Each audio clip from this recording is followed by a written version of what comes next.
강원국의 지금 이 사람.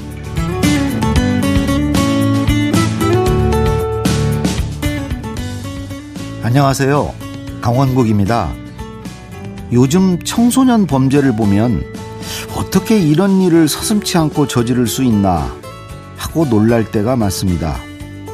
그래서 촉법소년 나이 기준도 낮추고 처벌 수위도 높여야 한다는 목소리가 높습니다.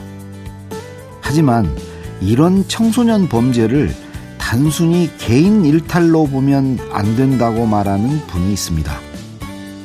청소년 인권 변호사 김광민 변호사인데요. 소년범 뒤에는 잘못된 어른들이 있고 이들을 위기로 벼랑 끝으로 몰아낸 사회가 있다고 말합니다. 처벌만이 능사가 아니라는 김광민 변호사. 그가 소년범들에게 관심을 갖고 변호하게 된 이유가 뭘까요? 지금 들어보겠습니다.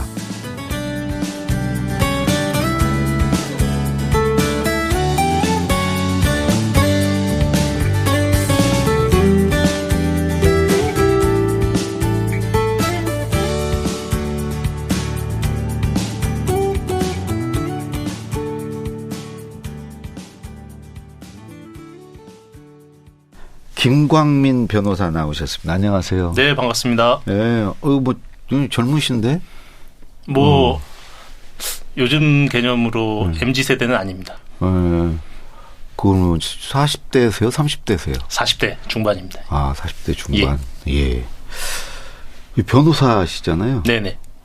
그 소개를 좀 해주시죠. 지금 9년째 변호사 하고 있고요. 네. 9년 중에 한 6년 정도는 청소년. 네, 청소년인데 청소년 중에 뭐 학교폭력이 됐든 형사 범죄가 됐든 어쨌든 비행이나 범죄에 연루된 우리 사회가 흔히 이제 제가 선호하는 표현은 아니지만 흔히 가해자라고 분류되는 그런 청소년들을 지원하는 활동을 한 6년 정도 했고요.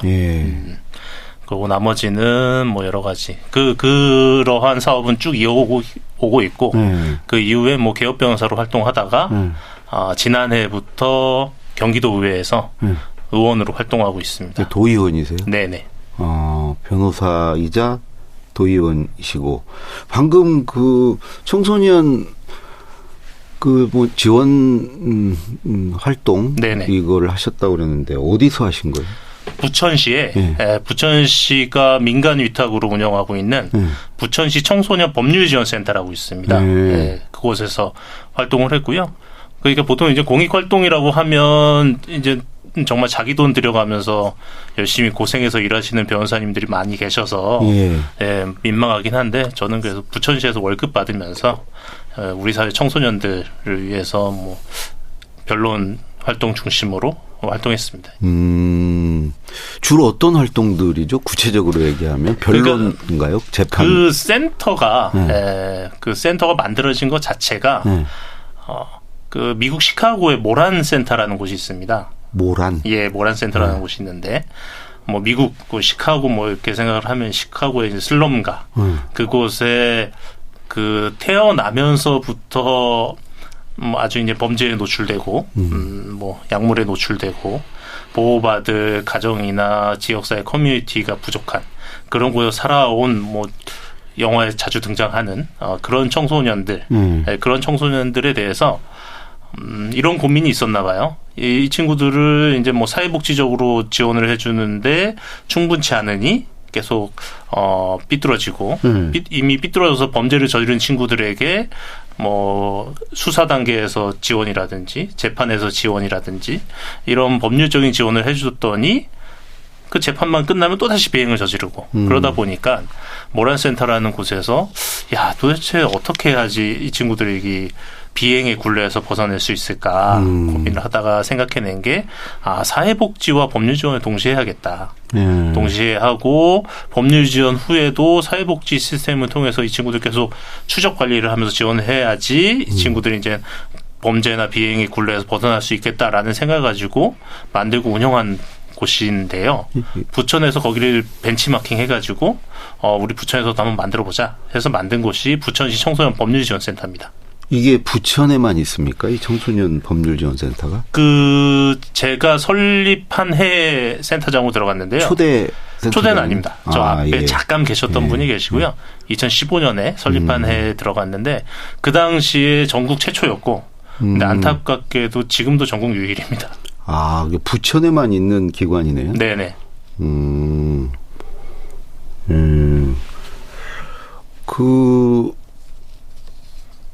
부천에서 특별히 이런 센터가 필요한 뭐 이유 같은 게 있었나 봐요. 부천 지역의 어떤 특성이나 이런 게. 우선 지역적 특성을 말씀을 드리면요. 이게 또 지역사회에 대한 좀 오해가 생길 수 있을 것 같아서 조심스럽긴 한데 부천 인천 지역이 청소년 범죄율이 상당히 높습니다. 상당히 높고 부천 인천 지역이 또 인구密도도 상당히 높고 전국의 대부분 도시가 좀 그렇긴 하지만 원도심과 구도심이 명확하게 나눠집니다. 특히 부천이요. 그리고 뭐 사회 인프라, 사회복지 인프라 이런 것이 신도시 중심으로 구조화되면서 원도시에 있는 청소년들이 뭐 여러 가지로 소외받으면서 그 안에서 좀 뭐 문제가 발생하는 경우도 많아요. 예를 들면 한 3, 4년쯤 전에 그 전국적으로 뭐 아동학대 사건들이 많이 발생했거든요. 집안에서 부모에 의해서 살해당하는 이런 사건이 많이 발생했는데 그 당시에 뭐 우연의 일치일 수는 있겠지만 그 당시에 발생했던 사건들이 거의 대부분 부천과 인천의 원도심 지역에서 발생했던 사건들입니다. 네. 근데 이쪽 청소년 범죄 이쪽에 그 관심을 어떻게 해서 갖게 되셨나요? 우선은 뭐 대부분의 변호사가 그렇습니다. 이제 변호사 자격을 취하면 어깨뽕이 막 올라가가지고 나도 이제 돈 벌 거다. 그렇죠. 부귀영화를 누리겠다. 뭐 이렇게 되는데요. 우연찮게 이제 그 청소년 법률지원센터에서 한번 와서 같이 일했으면 좋겠다라는 뭐 요구가 있었고요. 있었고. 굳이 좀 개인적인 기억하고 좀 연결을 시키면 제가 초중 고등학교를 다니면서 거의 대부분 꼴등을 했습니다. 공부를 참 지겹도록 못했고요. 진짜 꼴등? 고등학교 때 뭐 말씀을 드리면 271명 중에 267등 뭐 이렇게 했습니다. 꼴등은 아니네. 뒤에 있는 친구들은 저기 운동부 친구들이었는데 요즘은 운동부 친구들도 공부를 좀 하긴 하는데 저희 때는 운동부 친구는 아예 수업도 안 들어갔거든요. 그렇죠. 그래서 그 친구들보다 못하긴 힘들더라고요. 그래서 꼴등을 했고 고등학교 2학년 때 뭐 정학 그리고 고등학교 3학년 그러니까 2학년 3학년 올라가는 시점에 또 뭐 다른 범죄에 연루돼서 뭐 그 강제 전학당하고 뭐 이런 경험들이 있습니다. 그래서 제가 강제 전학이면 거의 퇴학 수준인데. 그래서 뭐 소위 말하는 비행 청소년들 이런 청소년들에 대한 어떤 저 자신의 경험 그리고 제가 뭐 학창 시절에 그러고 살았던 것 그리고 학창 시절에 저 때문에 피해받았던 분들 이런 분들에 대해서 뭐 조금이라도 좀 사죄하는 마음과 뭐 거기에 대한 실천 뭐 그런 것이라고 약간 미화시키면 그렇게 되고요. 근데 어쨌든 본인이 그 비행 청소년이었네요. 그렇죠. 그래서 아니 그러니까 이게 사실 이게 좀 그게 뭐 조폭 이런 건 아니고요. 그냥 공부를 지겹도록 안 했고 좀 싸움을 했고 뭐 이 정도입니다. 그렇죠. 그런 경험 때문에 좀 더 끌리지 않았나? 그래서 이런 일로 이제 어떻게 보면 이제 갚는 건데 그런데 이제 가해 학생을 변론하다 보면 그 이제 당한 쪽 그 피해 학생이나 또 그 청소년의 그 부모님이나 그분들 입장에서는 그 우리 변호사님이 하는 그런 게 뭐 피해 학생을 공격하지는 않다고 하더라도 그 되게 이제 어찌 보면 2차 가해 같이 느껴질 수 있을 것 같은데 그분에 대한 생각은 어떠세요? 실제로 그래서 이제 항의를 하신 분들도 많이 계시고요. 특히나 이제 부천시라는 지방자치단체에서 운영하는 기관이었잖아요. 그러니까 아니 나라에서 이러한 기관을 운영해서 저 나쁜 놈들 변론해주고 이게 맞냐 이런 식으로 항의하시는 분들도 많이 계셨고요. 예. 그러니까 이게 항상 그 대략 난감한 게 예. 가해자를 변론한다라고 하면 가해자 변론은 곧바로 피해자에 대한 공격이라고 생각하는 사회적 분위기가 커요. 그리고 실제로 그렇게 하는 분들도 계시고요. 소위 얘기해서 이제 돈 많이 주고 사선 변호사 사는 경우, 그래서 사선 변호사가 정말 충성을 다해서 모든 수단과 방법을 동원해서 이제 뭐 무죄 또는 이겨야 돈을 더 받고 이런 게 있으니까 뭐 그런 경우에 뭐 종종 나타나는 현상들이고요. 저희 센터 같은 경우는 이제 범죄 청소년인과 동시에 사회적 취약계층만 지원을 했거든요. 그럼 이분들은 뭐 수임료나 이런 거 없이 예. 변론을 받나요? 예. 그러니까 기본적으로 보호를 받을 가정이 없고, 가정이 있다고 하더라도 보호를 해줄 능력이나 의지가 없고, 그리고 뭐 사회적 뭐 지역 커뮤니티에 의한 지원도 어렵고. 그런 친구들이 주로 대상이었죠. 그래서 뭐 그랬기 때문에 뭐 그런 일단 그 센터의 존재의 전제 자체가 그렇고 저의 생각도 그렇고 뭐 예를 들면 이 친구들은 그 워낙 그 오랫동안 상시적으로 자신이 노출되어 어떤 환경에 찌들어서 현재의 모습이 되어 있어요. 이 친구들을 어느 날 갑자기 낯선 젊은 변호사 한 명이 나타나서 그래 너 다 이해해. 너는 뭐 이렇겠지. 네 잘못은 뭐야. 얘기하면서 이해해주는 척하고 도와주는 척하면서 뭔가 변론해주고 한다고 해도 이 짧은 단 한 번의 경험이 이 친구에게 어떤 드라마틱한 변화를 이끌지 못합니다. 그렇죠. 개과천선하기가. 그렇죠. 그렇기 때문에 뭐 변론해주고 나도 뭐 제가 나의 변론을 받고 나서 뭔가 깨달음이 있나? 뭐 깨달은 게 뭐 변한 게 있나? 뭐 생각해보면 없는 것 같기도 하고 뭐 그래요. 근데 정말 개 중에 바뀌는 친구들이 있습니다. 바뀌는 친구도 있고 있는데 이런 친구들을 제가 굳이 유형화시켜서 얘기를 해보면 경찰에서 수사받고 법원에 재판받는 과정에서 본인이 잘못한 것에 대해서 합당하게 조사를 받고 거기에 대한 처벌을 받았다라는 걸 느끼는 친구들. 그거는 뭐냐면 흔히 이제 이 친구들이 간혹 이렇게 하는 얘기들이 나도 뭐 누구네 아빠, 누구네 엄마처럼 이렇게 있는 집에 태어나서 비싼 변호사 쓰고 했으면 나 소년 안 갔을 텐데 뭐 이런 얘기들 많이 해요. 근데 어쨌든 그 과정 속에서 뭐 제가 됐든 누군가가 됐든 충분한 조력을 받고 그 속에서 그냥 자기가 정당한 수사를 받고 정당한 재판을 통해서 정당한 처벌을 받았다라고 생각하는 지은 죄에 상응하는 그렇죠. 정도의 그거를 근데 그 수준과 상관없이 그 과정이 중요해요.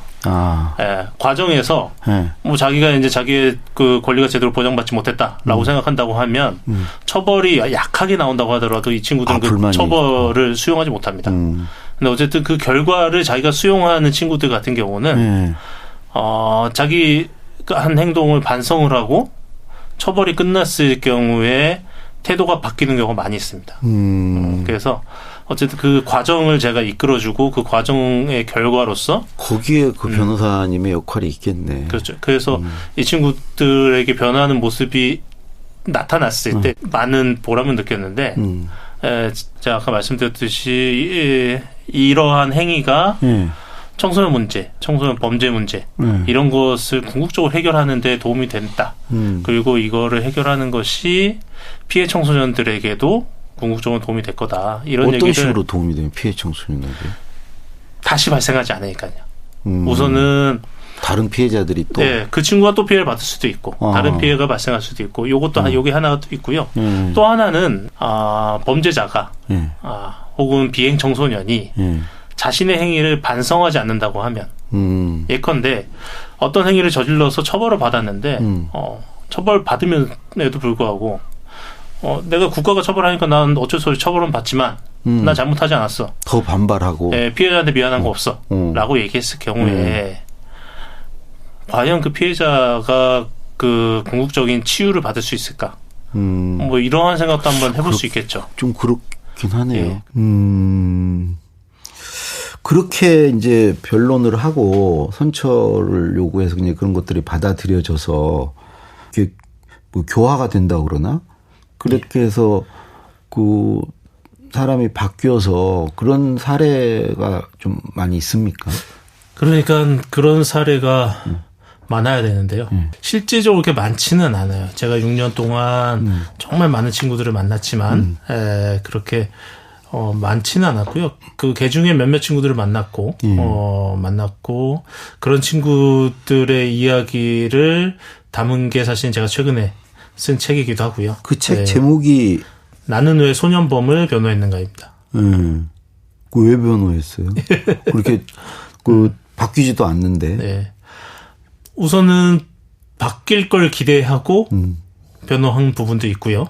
또 하나는 바뀌든 안 바뀌든 사실은 바뀌든 안 바뀌는 것, 변화가 되는 것이 매우 중요하지만 그 경험을 하게 하는 것, 그 경험이라고 하는 것은 네.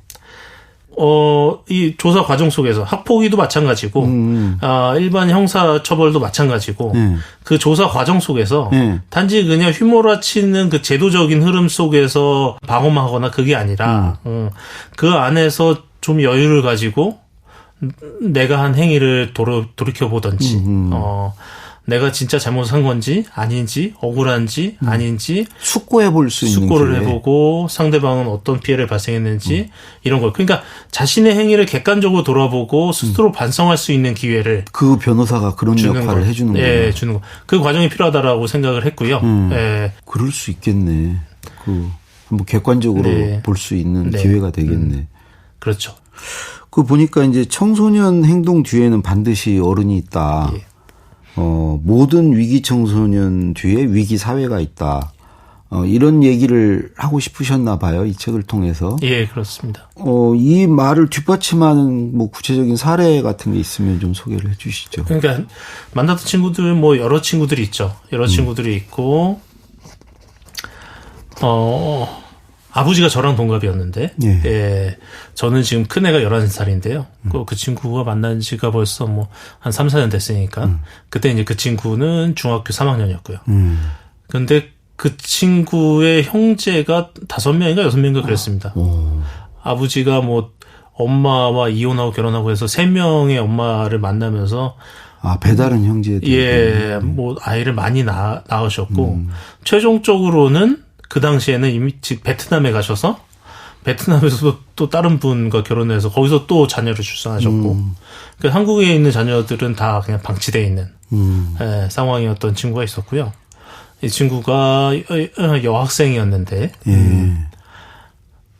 엄청나게 폭력성이 강했어요. 거의 밖에 나와서 살았는데 밖에 나와서 살면서 엄청나게 폭력성이 강해서 뭐 술 마시고 지나가다 행인이랑 싸우고 경찰이 출동하면 경찰이랑 싸우고 그리고 경찰이랑 싸우고 나면 무조건 경찰이 자기를 강제추행했다라고 또 주장하기도 하고 뭐 이런 복잡한 행동을 하는 친구였고 심지어 막 자해 성향이 있어가지고 그 친구 이제 허벅지 보면 허벅지가 전부 다 흉터들이고 이런 친구들이 있었는데 이 친구는 사실은 제가 처음 만났을 때 감당이 안 됐습니다. 특히나 이제 제가 성별이 남성이다 보니까 뭐 성별이 다른 부분도 있긴 하지만 여성에다가 그런 폭력 성향이 있고 자해 성향도 있고 그러다 보니까 감당이 안 됐었는데 이 친구는 아주 다행인 거는 지역에서 청소년 활동을 하는 어떤 그 상당히 대단한 활동가가 한 분 계셨어요. 그 활동가가 계속 사례 관리를 하던 친구였고.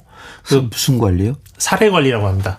예, 어떤 그 청소년 활동하시는 뭐 활동가가 특정 청소년과 이제 관계를 형성을 하고 라포 멘토 같은 역할을 그렇죠. 해주는군요. 예, 이거를 이제 그중에 사례 관리라고 하는데 사례 관리를 해오던 청소년이었고 그래서 이 청소년이 사고를 세게 쳐가지고 제가 이제 변론을 해주면서 저조차도 감당이 안 돼서 그 청소년 활동가랑 같이 협업을 해서 상담을 하고 뭐 사건 분석을 하고 할 때 항상 같이 했습니다.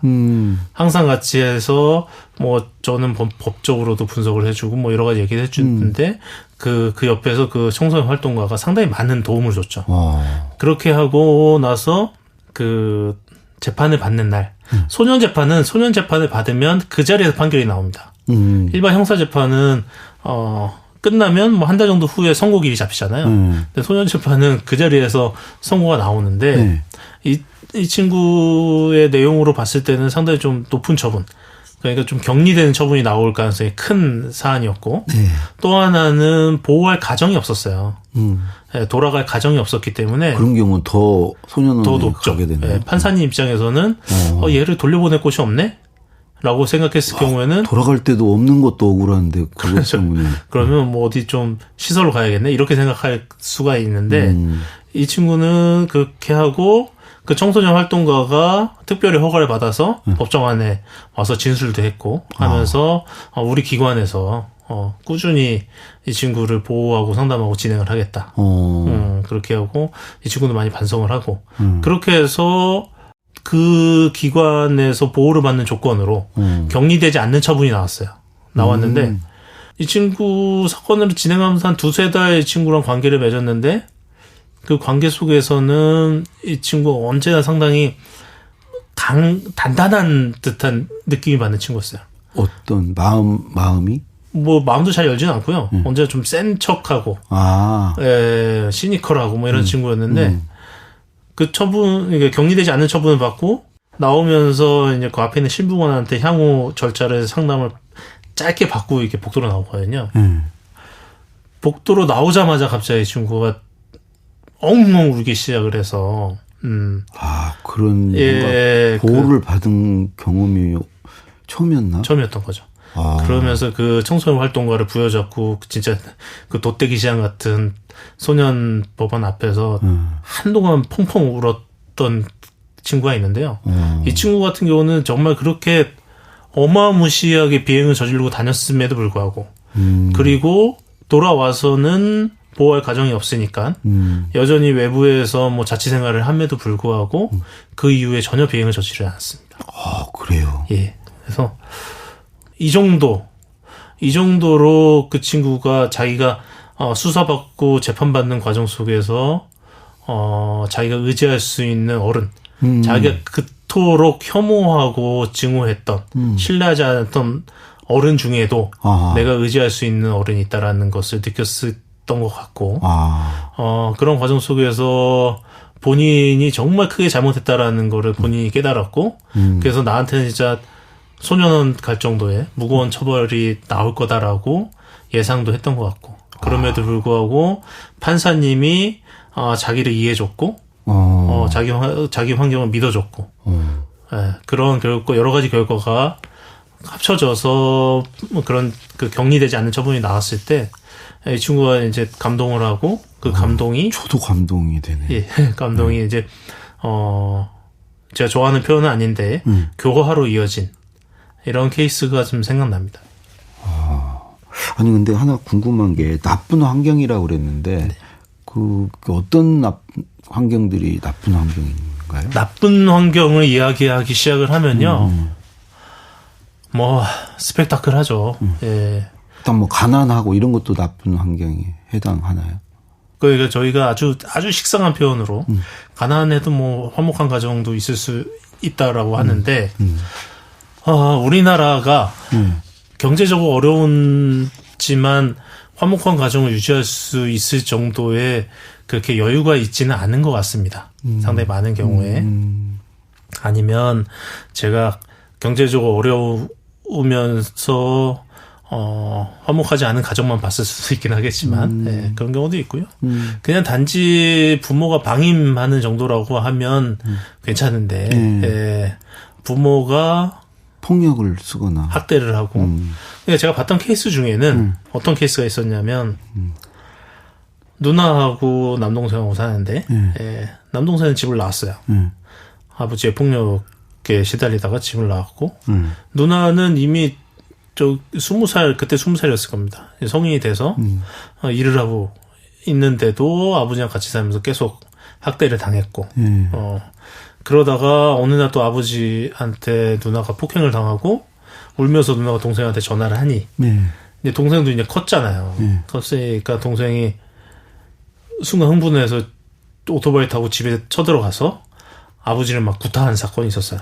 예, 구타한 사건이 있어서 이제 아버지가 형사고소를 해가지고 재판을 받은 이런 케이스였는데 뭐 그때 뭐 사건 내용 어마어마합니다. 어마어마한데 그때 그 아버지의 발언이 정말 재판정에서 발언이 저는 지금도 잊을 수 없는데 뭐라고 얘기했냐면 판사님도 이제 좀 어이가 없는 거죠.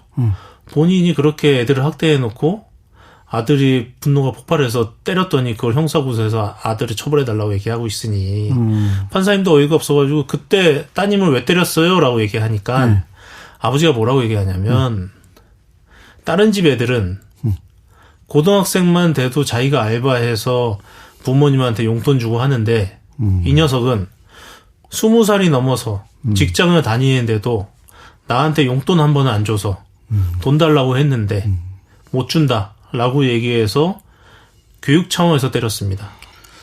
참 여러 우리 사회에 이런 어른도 있고 저런 어른도 있고 그런데 오늘 이제 시간이 다 됐는데 그 요즘에 이제 그 더 글로리 뭐 이런 드라마도 있고 그래서 청소년 범죄 이 문제가 뭐 하여튼 우리 사회적 관심사잖아요. 네네. 그래서 내일 하루 더 모시고 네. 이 부분에 대해서 더 좀 해결 방법은 없는지 말씀 좀 들어보도록 하겠습니다. 오늘 말씀 고맙습니다. 네, 감사합니다. 위기 청소년을 6년간 변호하고 그 경험을 나는 왜 소년범을 변호했을까라는 책에 담은 김광민 변호사였습니다.